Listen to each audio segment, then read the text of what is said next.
They are some of the world's most valuable companies. They know your name, your identity, your location, what you like, what you don't like. In some cases, they also know about your bank account. Big tech knows everything about you.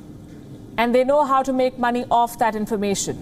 Search engines, social media platforms, email services, instant messaging apps, the world's most powerful and valuable companies today own these services. Earlier, they were considered an asset to the world. Today, they're seen as a threat. Big tech poses a threat to democracy. Tech platforms have been used to manipulate elections, influence voters, instigate violence, and threaten free speech.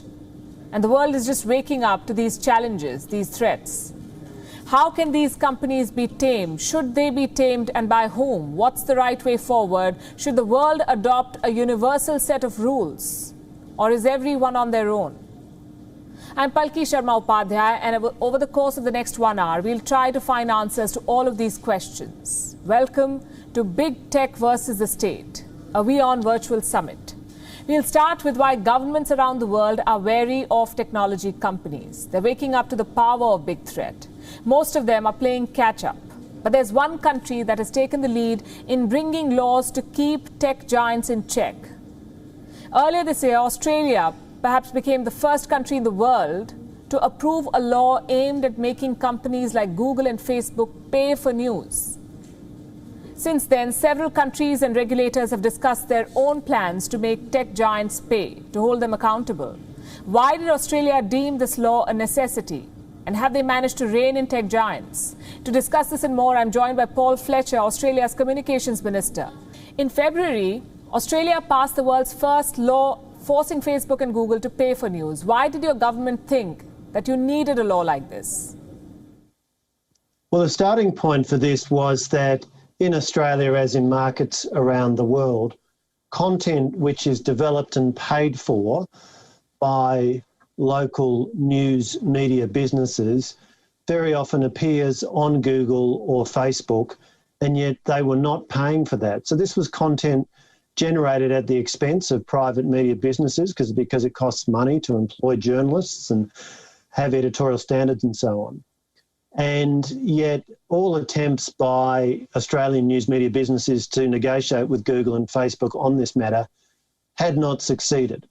So we engaged our competition regulator, the Australian Competition and Consumer Commission, to do a very detailed investigation of essentially the market power of the digital platforms, Google and Facebook. That took from the start of 2018 to the middle of 2019, and that our competition regulator made a number of recommendations to government, which we accepted, one of which was that there ought to be a code regulating the commercial engagement between Google and Facebook on the one hand, and our television networks and newspaper businesses on the other hand. And so that's the recommendation that we accepted. That took quite some time to put in place, but by early 2021, we were ready to introduce this legislation into the Australian Parliament. Indeed, we did introduce it, and effectively that has had the desired effect, with Google and Facebook entering into and concluding agreements with quite a number of media businesses. What were the major findings of this investigation that your regulator conducted? Well, a key finding was that Google and Facebook have substantial market power in the Australian market, as they do in many markets around the world. And to give you just a couple of indicators of that, the ACCC, our competition regulator, pointed out that over 19 million Australians use Google every month, over 17 million use Facebook. Now, we're only 25 million people, so quite a small country by the standards of India. A very high proportion of Australians are using these platforms. They've become really an essential part of the lives of many people. That means that these platforms have substantial market power. So that was one of the findings of our competition regulator. And what the regulator also found was that attempts by Australian news media businesses to reach ordinary commercial terms on the use of their content had been unsuccessful. So, for example, if one of our television networks, like the Nine network, produces a 90-second or 2-minute clip as part of its news, and that clip is then used in various Facebook feeds because people post it.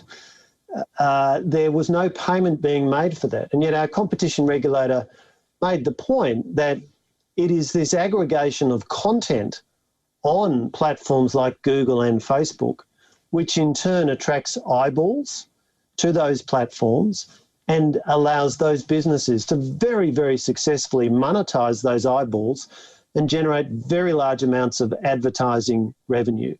So those were some of the key findings that the ACCC, our competition regulator, made, and it provided 23 recommendations to government across a range of areas. There were some in privacy, there were some in the area of misinformation and disinformation, but critically, there was also this recommendation that there ought to be a code that regulated the commercial terms of dealings between, on the one hand, a Google and a Facebook, and on the other hand, Australian news media businesses. And that was a recommendation our government accepted. And we then developed legislation within which the code is now a requirement. It's been more than 6 months since the law was implemented. How did this law change the way Australia looks at and deals with big tech? Well, it certainly got a lot of attention as we were taking this law through the Parliament. And one of the reasons was some of the actions of Google and Facebook. So one morning in February, Australians woke up to find that a whole lot of Facebook pages were off the air. And those were Facebook pages for our major media businesses, the 9 Network, the 7 Network, the Australian Broadcasting Corporation, our government-owned broadcaster. But also there were Facebook pages for a rape crisis centre, for emergency services like police and fire and ambulance, health information about the COVID pandemic. A whole number of Facebook pages were taken down, and Australians were very puzzled as to why this was, and they were quite shocked when they discovered that it was Facebook itself that had taken a corporate decision to do this. Now, I think they soon realised that was an error of judgment, and fairly soon those pages were restored. And before too long after that, we reached an agreement with Facebook. There were some minor changes they wanted to the legislation. We were prepared to agree to that. But fundamentally, the overall framework that we put in place is now in legislation. Facebook had retaliated against Australia's new law by switching off news on its platforms initially. Ultimately, they came around. What were the Australian government's engagements with Facebook like at that time? How were these companies approaching this conversation? Well, essentially what happened was that over the course of 2020, we progressed this work. We developed a draft of the legislation, and our competition regulator, working with our Treasury Department, prepared that. That draft was issued for public comment. That went through a couple of versions, and then that legislation was introduced into the Parliament, and we then referred it to a parliamentary committee to investigate the legislation and to take submissions from interested parties, including the digital platforms. And so what happened was that in worldwide headquarters of Google and Facebook, they started to pay more attention to this, and the issue was escalated within those two companies.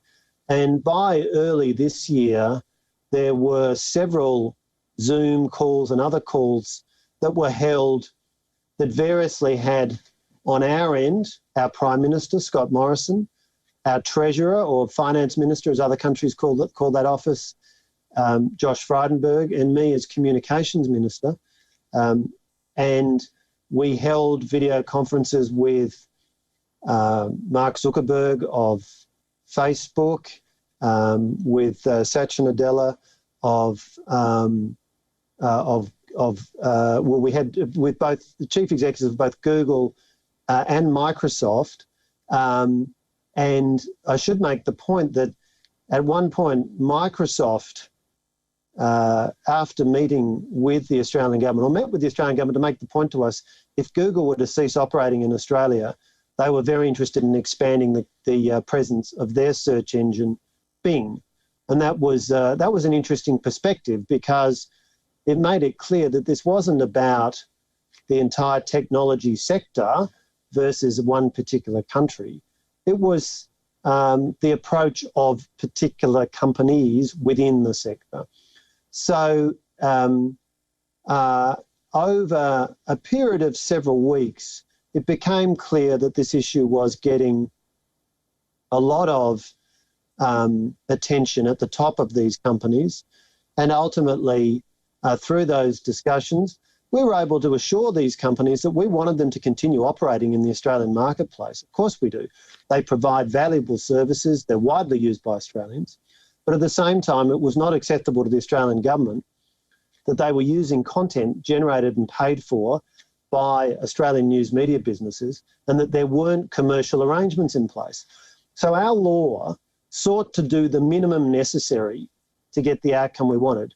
You know, governments shouldn't be determining the terms of commercial agreements. Effectively, our law said, here's a framework. Now go off and do commercial deals. And if commercial deals can be done, then that will mean we won't need to implement some of the provisions of this law. And indeed, since that time, both Facebook and Google have been working hard to enter into commercial arrangements with quite a large number of businesses in the media sector in Australia. What did you make of that offer by Bing to completely replace Google as Australia's default search engine? Well, on the one hand, obviously we recognise that both Facebook and Google provide very valuable and useful services, and that's reflected in the large number of Australians who use their services, as indeed the very large number of people in countries around the world. On the other hand, we don't want to see any particular company having a monopoly on general principles of economic policy. That's not a good outcome. We were, I think, not entirely surprised that these kinds of statements were being made by the tech giants, because we've seen this kind of approach before. Australia's seen it, and many other countries around the world have seen it. A few years ago, 3 or 4 years ago now, we made some changes to our goods and services tax, which is a 10% tax, and there had previously been a policy that GST would not be collected on purchases of less than $1,000 made online. Now, that put domestic businesses at a disadvantage to global businesses like Amazon. And so we announced we were changing that policy. That produced a lot of pushback from Amazon, and they threatened to exit the Australian market. For a few months they did. But in the end, they came back into the market, because ultimately commercial businesses make commercial decisions, and if there's a market where you've got good market share and people are spending good money with your business, ultimately the commercial logic will prevail and you'll come back into the market. So while we were not wanting to see important services in our market exit, at the same time, we didn't consider that it was acceptable that the sovereign government of an independent nation would simply abandon a policy commitment we'd made because particular large corporates were saying that they didn't like our approach. Facebook ended up reversing its ban on news, but it also made Australia and the world realize the power of big tech, how they can deny a voice to anyone, including a president. Former US President Donald Trump, he's been deplatformed from all social media. Do you feel tech giants should have this kind of power to even ban heads of state? Well, I think there's a few things to think about there. The first thing is that we've always, in every country around the world, just about every country, had media businesses which are privately owned. And if you own a television network or a newspaper business, that gives you a fair amount of power, and you're effectively the gatekeeper by which politicians or public figures get the chance to have things said and heard in the public domain.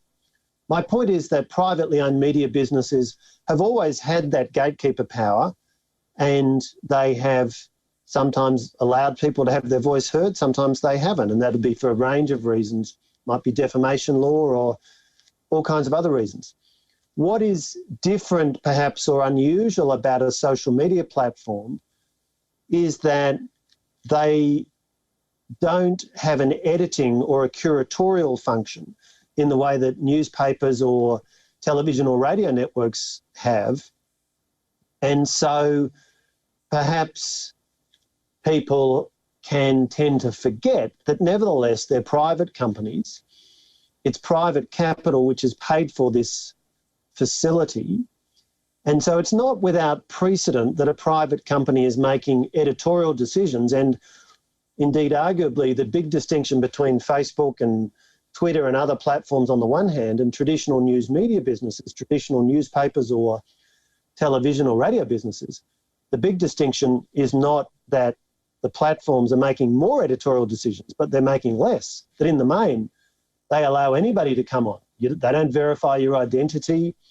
They don't check what you say. There's no pre-screening of your content.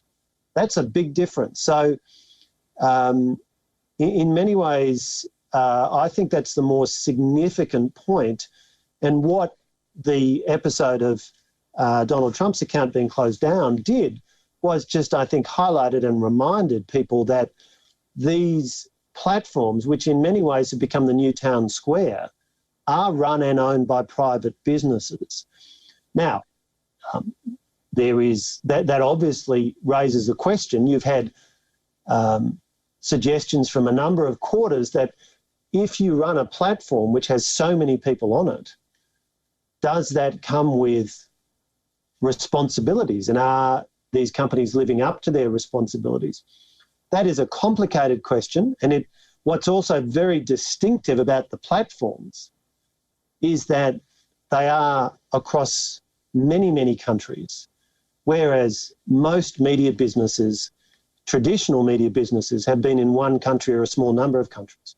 So there's no doubt we've got some complexities now that traditional media businesses did not present when it comes to public policy issues, and thinking about those from a communications policy point of view or a broader economic policy point of view. The 5 American tech giants, Facebook, Apple, Amazon, Alphabet and Microsoft, are worth well over $5 trillion today. Their user base is bigger than the population of many countries. Do you feel that this concentration in the market, where just a few companies have the majority of users, will lead to the monopolization of the internet?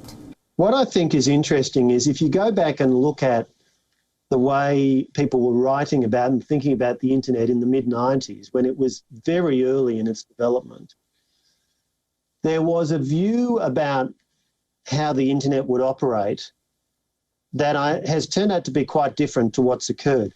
It was seen at the time as there were going to be a large number of small or individual or distinct businesses, operations, lots of individual websites.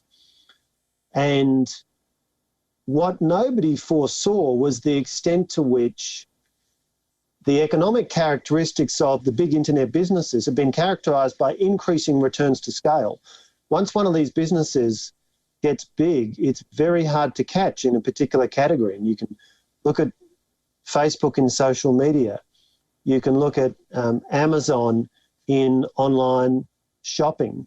You can look at Uber or Airbnb. It seems to be the case that if you establish a strong position in a category in an online business, it's then very hard for others to catch up. And so the classic economic analysis would say, if you have a category, a market, where one player has a very high market share, that raises significant market power issues.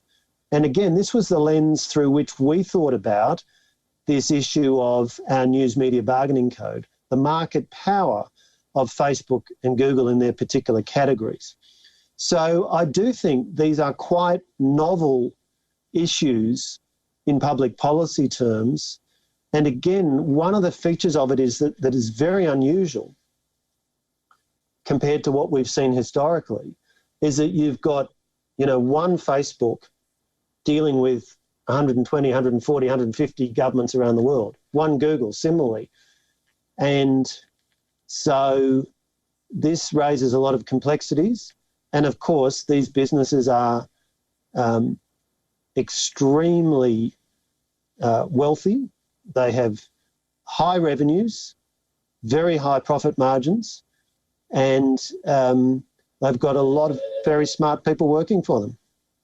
Recently, some members of the English football team had to face a barrage of online hate and abuse after they lost the finals of Euro 2020. Racist abuse of public figures, in fact, has been a persistent problem in Australia too. What measures do you think governments around the world need to take to ensure that tech giants take steps to improve the health of public conversations online? Yeah, look, this has been a real focus for us. If you think about, as a thought experiment, imagine if there was somebody who said, my business is to put 500 billboards all around Sydney, all around Mumbai. And anybody who comes along and chooses to put a message on those billboards, I'll put them up, no questions asked. And if that message happens to be on every one of these 500 billboards, that Australian politician Paul Fletcher is a scoundrel, and I happen to know that he's dishonest and all kinds of allegations. If that were to happen, all of us would think, how could a government let this mythical billboard operator do this? But in a funny way, that's what social media is. We've created a technology which allows anybody to post. There's very little upfront screening of what is posted. And indeed, the platforms strongly resist being subject to, for example, defamation law. They say, well, our business model is we don't curate, we don't edit. So this is a novel set of challenges. What we've done in Australia, and other governments have tackled it in different ways, but we've set up a specific regulator. We've legislated, and our new Online Safety Act consolidates what we've already done and establishes some new powers. So in particular, if you are the subject of online bullying, you can complain to our e-safety commissioner. What we say to you is first go to the site, go to the platform, use their complaints process and make a complaint. But if they do not respond, or if you don't get a satisfactory outcome, complain to our e-safety commissioner, and that office will then determine whether it meets statutory criteria. And we've got different criteria to deal with bullying against children and serious cyber abuse of adults, because adults are more resilient, and you've got to more carefully balance the freedom of speech issues.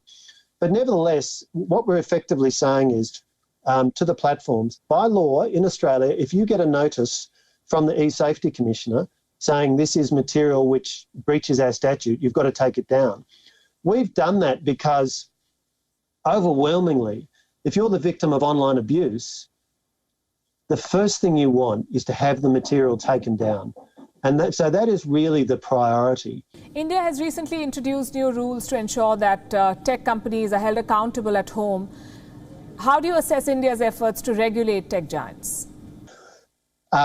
Look, I don't want to get into commenting on the specific approaches of other countries, simply to note that every government is wanting to engage with this issue. And I know our own Prime Minister Morrison has discussed this very issue with Prime Minister Modi. And we certainly see this as an important topic for international engagement. And we have valued the very constructive engagement from the Indian government in international forums on these issues. For example, the terrible Christchurch mosque attack of 2 or 3 years ago, where an appalling murder of over 50 people was live streamed on Facebook around the world. And that kept going for over an hour, absolutely appalling. And then videos of that were circulating online. And we certainly raised that issue at international forums, and there's been very constructive engagement by the Indian government on this issue, as indeed the governments of many other countries. What I would obviously acknowledge also is that every country has its own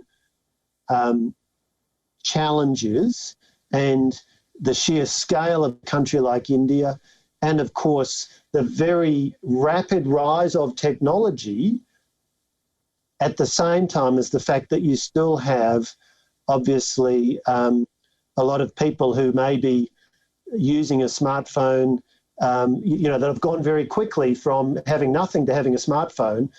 That raises issues that may not occur where people have where the trajectory has been different. Are there any areas of convergence where you feel that India and Australia could work together when it comes to keeping the power of big tech companies in check? Look, we're keen to work together with governments around the world, and certainly, the connections between Australia and India are strong, and there's a close friendship, rivalry on the cricket field, but many shared interests and perspectives, and we do look forward to continuing very constructive engagement with the Indian government on these issues. When big tech entered the mainstream, it made borders irrelevant. Today, some of these are bigger than nation states. Some of these companies, they have billions of users, they're worth trillions of dollars, and they have superpowers that can even silence heads of state. Big tech just keeps getting bigger, more powerful. In the past few years, the world's leading technology companies have acquired hundreds of smaller companies. Tech giants have become much more than a business. Critics compare them to the East India Company, colonizing unsuspecting people, becoming a law unto themselves. So who is big tech answerable to? Who can hold them to account? To discuss all of this and more, I'm joined by a special panel of guests. From Washington, D.C., we have Dr. Bestie Page-Sigmund, Director of Assessment and Analytics for the McDonough School of Business at Georgetown University. From Estonia, Tallinn, we have Florian Marcus, Digital Transformation Advisor at the e-Estonia Briefing Center. From New Delhi, we have Abhishek Singh, the CEO of MyGov. And our final guest is Parminderjeet Singh, Senior Fellow at IT for Change and former Special Advisor to the United Nations Internet Governance Forum. He's also joining us from New Delhi. Welcome to all of you. Dr. Sigmund, big tech companies today have a user base that is bigger than the population of India and China combined. The 5 American tech giants, Facebook, Apple, Amazon, Alphabet and Microsoft, are worth well over $5 trillion. Do you think with this kind of power and reach, these companies are beginning to behave like 20th century colonial powers? I don't think I can go quite that far. I do think that they've overstepped some boundaries that are pretty important, and I am concerned about how much power they have. I'm concerned also that oftentimes the power is in the hands of a leader who may be make decisions that are less thoughtful, less well researched than would be ideal. So I am concerned. Yes, I am concerned about the power in so few hands, enormous power in such few hands. Fair enough. Marcus, Florian, the biggest users of technology platforms live outside their country of origin. As of September 2020, more than 90% of Facebook users were outside the United States, and more than 90% of the world uses Google search, and at least 3 out of 4 smartphones run on Google's Android software. Do you think we have the right tools to keep this market dominance of big tech in check? Well, thank you very much for having me. I think we certainly have the tools. We've got laws, we've got courts, politicians, and so on that can do quite a lot of big effects if they want to sort of rein in these developments in the tech industry. Just a very small example: the General Data Protection Regulation in the EU is legally binding for all the different companies that operate here, and the same has been the case for Facebook, Alphabet, and so on. So if there are concerted efforts undertaken by many big countries or a block of countries, then certainly those developments can be reined in. Abhishek Singh, what do you think? What kind of impact does the monopoly of big tech have on countries like India, for instance, that are still in the process of bringing in laws and legal frameworks to regulate them? See, while I agree that these big tech companies do have a lot of power, a lot of authority, primarily because of the data that they get to gather about their users, about the impact that they have, the number of users that they have, but that doesn't mean that they can become a law in itself or they can do what they want to. There are sovereign governments across the world who have taken decisions which ensures that they fall in line. We just read about what happened in Australia with regard to the print media losing out on advertising revenues and how they negotiated with the big tech giants to ensure that they share their advertising revenues with them. In India, a few years back, Facebook had tried to launch the free basics program, which had to be dropped because it was creating a non-equal field for everyone else. So that was taken. Then we have come up with the internet intermediary guidelines, the IT rules, which are being known, which also ensures that accountability is built in when platforms are using and sharing data of users and citizens. They need to comply with that. The European Union data protection laws are well established. India is in the process of framing its the PDP bill, as we call it, the Private Data Protection Bill, Personal Data Protection Bill, which will ensure that compliance of data is there. Every country across the world has data localization laws, which ensures how they function. So while they may seem to have a lot of power, but the sovereign governments have a responsibility to their citizens to ensure that regulations are enforced, compliance is ensured, and we also give an opportunity for other companies to grow, which can give competition to these big giants as they get to operate in the same space. Right, you're choosing to see the glass half full. Yes, compliance has been enforced, but in most cases it has come after a battle, and I would say most governments are still playing catch up. Parminderjeet Singh, big tech companies have incredible power, as we've all discussed. They are the world's biggest publishers, but they have no accountability for the content. They approve what kind of apps we can use and decide what we see on timelines through algorithms. Do you think such powers pose a serious challenge to democratic institutions? Thanks, Palki, first of all, for having me here. Yes, so you are talking about big tech power in one area, which is the media space. And yes, as in e-commerce space, is going to be in agriculture, health, education, everywhere, but let's talk about media. Yes, they become monopolistic.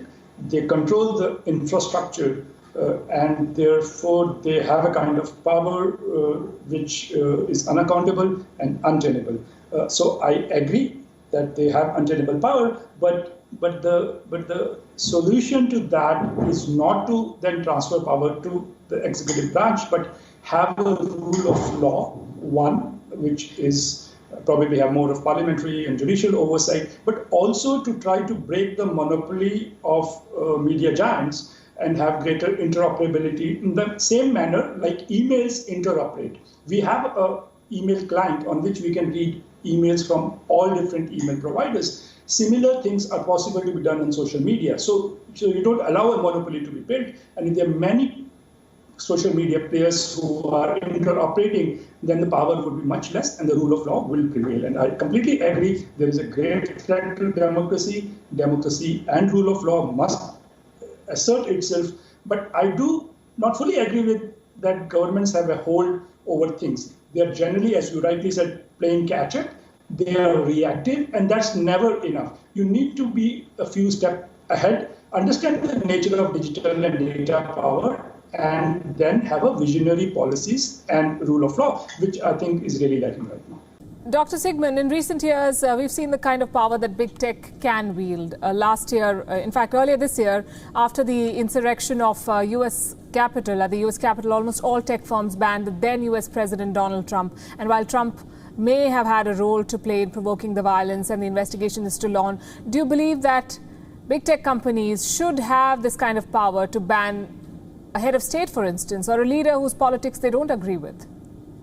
I think it's very concerning, actually, that happened. I think that I don't think that there was the threat of violence that was necessary. There may have been some threat, but not. We don't trace it to him. And the fact is that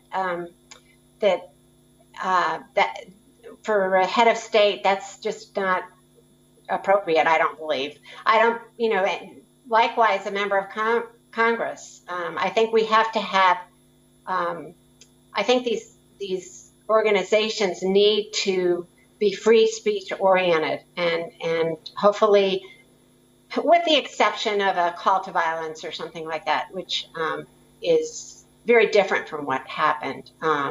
So I believe that we need to be very careful about that. And I'm concerned about it, as are many people in the country. Well, who decides what's fair? Who decides who is biased? This is a complicated subject. And when you add politics to it, it gets even more complicated. Florian Marcus, big tech can no longer deny that it also has a political role in society. They provide platforms to political leaders. They also profit from ads published by political parties. Do you believe that technology platforms have in a way become commissioners of information who can decide what a society or a country consumes? To an extent, of course, the more people use a platform, the more those platforms become arbiters of information. But I want to disagree with what has been said by my two previous speakers. This is not a matter of free speech. This is a matter of the community terms of the different platforms. I mean, of course, you have free speech when you're in a public space or when you want to share your thoughts with the government or anything like that.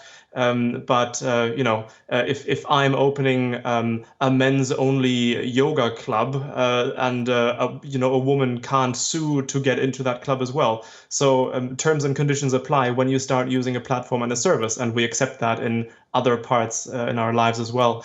But nonetheless, of course, because so many people use the same platform, those platforms become quite integral to the way that opinions are being shaped, and also the way the media reports about it.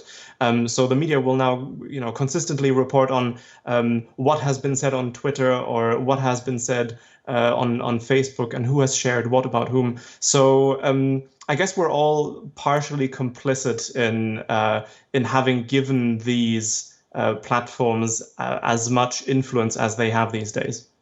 Let me come to Parminderjeet Singh first. Is this about free speech, or is this about agreeing to the terms and conditions of a company? At the end of the day, we know what we are getting into. We are signing up for these platforms, and we are making them as powerful as they are. I tend to disagree with Marcus that you can compare a platform with a men's only yoga club. And that's a very important difference we need to understand. Even Supreme Court in one of its judgments has said that these platforms are a kind of a public space. We have treated many businesses in the past as public utilities and having reached and social importance when they get regulated in a different manner and not like a men's yoga club. And where government comes in and says, for example, you can't cut off somebody's house electricity, even if you are a private electricity supplier.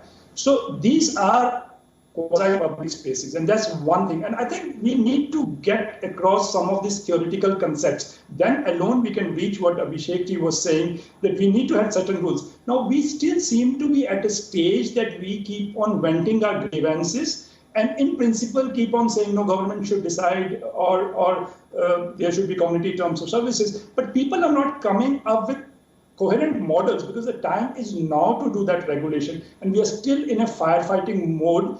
When a problem takes place, a riot takes place, and then we immediately come and say, no, we should have this kind of a band-aid mechanism. We need to build models of how digital society is organized, how platformization of society takes place, which is very different from the industrial age institutions, and then see what regulation is adequate to it.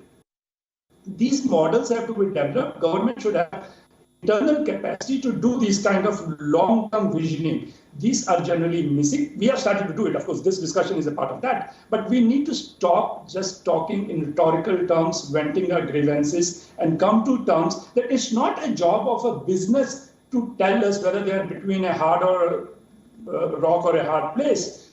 Every business would maximize its profit. It's society's jobs. It's democratic representatives' job to provide a rule of law within which businesses would operate. And one last thing I need to say, much of it is to be done at national level, but a lot has to be done at a global level. Where we missed the bus in the last decade was to agree to certain mechanisms of global digital rulemaking, at least norm setting. We should dedicate ourselves again to agree that digital space need to be governed at a global level, and some norm setting has to be take place, and we have to have a global governance and a national governance.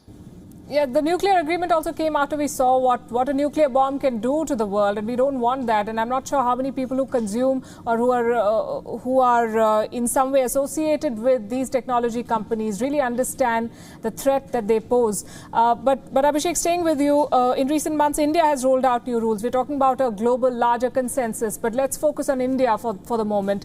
There were new rules to regulate the power of social media platforms like Facebook and Twitter. We saw a fair bit of resistance, then most of them came on board. Do you believe that they're finally completely complying with the law in India? I kind of agree with what has been said, like the authority that sometimes the big tech exercises, like, for example, the recent example when they kind of blocked the then president of the United States from their platform, especially Twitter, then there should be a kind of a grievance mechanism, like if they do that with a common citizen or with any person of elected person, then how does the laws of a country handle that situation? Because ultimately free speech, while all democracies promote free speech, and there are restrictions with regard to improper use of the right to free speech, but who should exercise that? Will it be vested in a few founders of tech companies? Should that power be more democratically exercised by a larger set of people who are not biased or who are largely free? So that kind of independent ombudsman or that kind of thing framework is required in order to ensure that such decisions, when they take, which might have large-scale ramifications, one does not agree or disagree with the kind of decisions that they took, but then it has to be done in a fair and equitable manner. So the world needs to come to a consensus in working out a mechanism that how do we ensure that the positive users of these platforms, they do a lot of good work also. They help in pandemic, they help in disaster relief and all. That is promoted.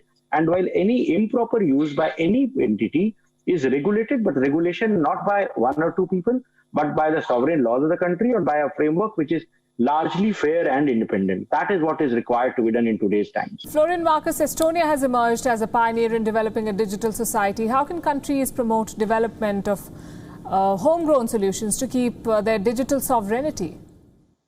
If I may just very quickly add to this, those platforms are between a rock and a hard place in some ways. You know, if they allow too much free speech, then we will start worrying about extremist views being shared and so on. And when they censor or delete one too many posts, then we scream authoritarianism. So it's really difficult to keep that balance. And this is reflected both in the ways that those platforms behave and in the hesitant approach that many politicians around the world have practiced as well. Right, and that's an entirely different debate, but of course it also shows what kind of power and access we give these tech companies, that they have an insight into how we've evolved as individuals and how we've changed our opinion and so on and so forth over the years. Abhishek Singh, you run a platform that is designed to promote participation of Indian citizens in policy making. What role do you think citizens can play in also keeping big tech in check? When you look at the online and offline world, the online world is much different from the offline world. So men's yoga club would be limited to a few people who are members of that club, and they can regulate their affairs in their own manner. But when you're talking of an online big tech platform, it's got millions of people using that, then it has a greater impact on the larger society. And then it becomes important for sovereign governments to have norms for regulating it, because if you don't, then anything wrong going on can cause loss of lives, can cause disharmony amongst people, can cause riots, and we know it has happened across the country. So there it's required to be regulated. But how do you regulate? It should be regulated in a fair, independent manner. It should not be that the government of the day has absolute rights over what is there and what is not. It should not be the form of censorship, but it should be form of an ombudsman who kinds of sits it, which is fair, which is independent, and which works out the mechanism so that the platforms do not do something which is arbitrarily biased or which appears to be biased by independent set of people. And I agree with Parminder in this regard that we need global norms in this regard. Like individual countries doing that will become challenging for the platforms to comply to different laws in different countries, because most of these platforms work on similar architecture across the world. So that would require some consensus. in building that, and it can be done. It's not that it has not been done. We have the example of the nuclear disarmament, and how the world came around the consensus with regard to reducing the warheads. If there is big data, big tech, which is harming the society in a large, then consensus can come at various global forums to evolve a mechanism how to regulate big tech and how to allow innovation, how to allow more such companies to go in. And this will become all the more bigger as we expand from the present social media and the information group of companies to AI and AI-based companies that will come in. So all these issues of ethics, regulation become much more stronger as we go ahead in the next 5 to 10 years and more big tech companies come in. So that becomes very, very important from all points of view. Parminderjeet Singh, final question to you. Whether or not people agree to call big tech the new East India Company, I think no one will deny the fact that they are very powerful. And if this power and growth goes unchecked, then they might pose a threat to democracies. Do you believe that we have the wherewithal and, more importantly, the political will to come up with a global solution, to come up with a global rule book to rein in big tech, as you've suggested? See, the global book will be difficult now because there are two powers like UK behind East India Company. There's always a political power behind colonization, and now the US and China are big centers who would resist global rules making. This has happened over the last decade. Therefore, we need to work on it diligently. And India has a very good role. And actually, India now, having missed the bus to be one of the two global digital superpowers, should be a leader for a more open digital ecology. India has taken a lot of steps. They have many open platforms. Now they have started an open network for digital commerce. But generally there isn't, and you have used the right word, political will, to take this thing through and through. There should be a complete policy framework within which these projects should be placed. So we keep on coming up. We have a national open digital ecosystem, which Abhishek ji knows well, Node. We have an agriculture platform, Idea. So we do start these open things, but consistently from the project to a policy level to a global governance model, we should have a single solid vision. And then take countries who are all very afraid to either be the minions of US or China, which is the option increasingly you have, because they become the AI superpowers. India can collect all these countries and tell that we have an open model where we believe in distributed power, where if our companies come to Kenya or to Indonesia, they would not try to sublimate all local powers, but we will distribute powers. So we've developed an alternative digital model, which we actually are doing some work on, and take it globally. And there should be an integrated vision right from our industry to our policies to a global governance model. That's possible. I think we have just to put these pieces together. I think governments across the world are now looking at this and looking at ways and means to control, to rein in technology companies. I'm out of time, but I want to thank you all for joining me on this discussion. Dr. Sigmund, Florian Marcus, Abhishek Singh and Parminderjeet Singh, thank you very much for joining us in this session.